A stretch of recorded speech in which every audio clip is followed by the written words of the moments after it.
Ang pamilya Smith.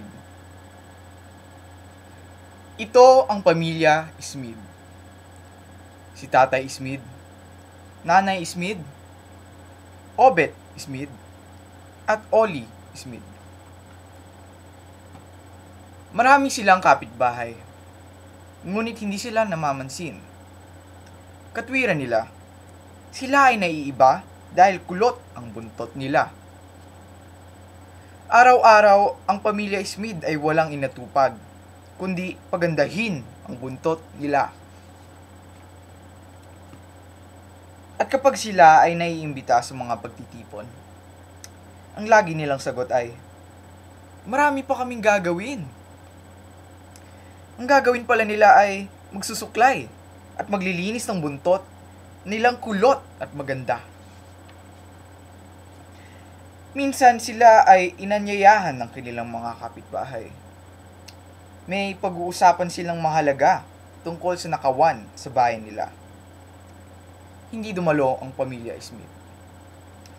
Sila ay abala sa pagpapaganda ng buntot nila.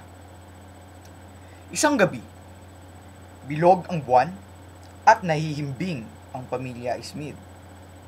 Pumasok ang magnanakaw sa kanilang bahay. Hinakot ng magnanakaw ang lahat ng gamit ng pamilya Smith.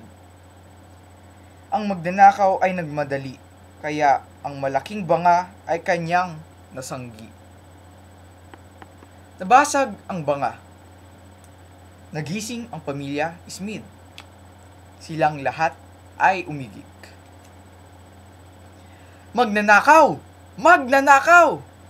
Ang sigaw ng pamilya Smith.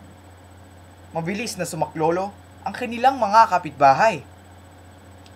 Ngunit nakatakas na ang magnanakaw. Nalungkot ang pamilya Smith. Wala na tayong gamit at pagkain.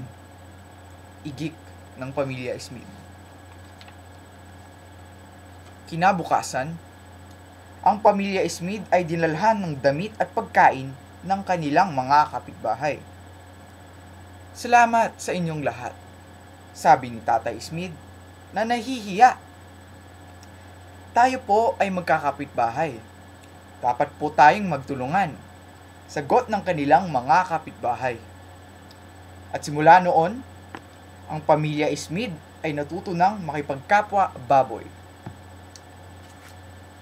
Ang pamilya Smith.